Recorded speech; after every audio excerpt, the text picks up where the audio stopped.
I never had any heart issues or anything, or knew I had any heart issues. I went in for my yearly checkup. My pulse rate was 49, and so she was concerned and asked me if I had any chest issues or shortness of breath or anything. I had none of that. So she asked if they could do an EKG, and I said, okay.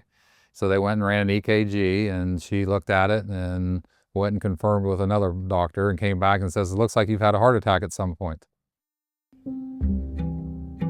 She recommended I go to the cardiologist, and then he wanted to do, I could either do a stress test or I could do a cath. And if I don't pass the stress test, then I would have to get the cath anyway. So I said, let's just do the cath.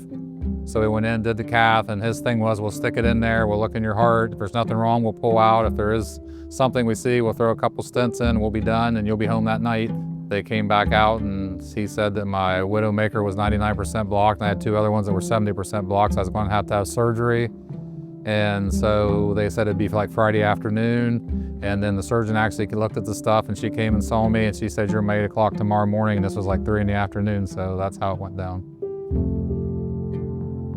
I mean, you look at things and you think about things different now, like, you know, there's a chance I wouldn't have been here for that, or, you know, and those kind of things. But like I said, since I didn't have the first part where, like, you know, I'm on the ground having a heart attack, or I dropped or something, you know, it went from, I thought I was okay, and I thought they were actually going to stick that in my arm and come back out and say, hey, we put a stent in, but we didn't know if we needed to or not, and you're fine, and you can go to, you know, you're on death's bed. And, you know, even getting moved up in surgery was an eye-opener when you're going to be Friday, and then all at once you're tomorrow, you know, at 8 a.m. So I will say it's an eye-opener when you wake up and you have the breathing tube still in, and all that tubes are in you because you went in there, you had nothing except an IV in your arm, and you come out with that. So it's different once you wake up and you're like, okay, this is real.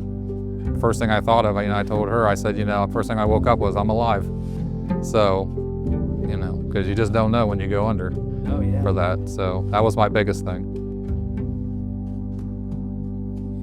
I go to rehab 3 days a week for an hour, and plus they give you materials to read and stuff, and they also talk to you, and there's videos you watch, and they get yourself back on track as far as like exercise and your diet and all that kind of stuff to get you back so you can just do what you want to do again. Everybody from my family physician to the cardiologist to the surgeon to the people that took care of me in the hospital afterwards. I mean, it doesn't matter if it was a nurse, if it was somebody, food service, whoever it was, everybody was excellent to me. I never had one person who was anything I thought was out of line, and everybody just went above and beyond to help me.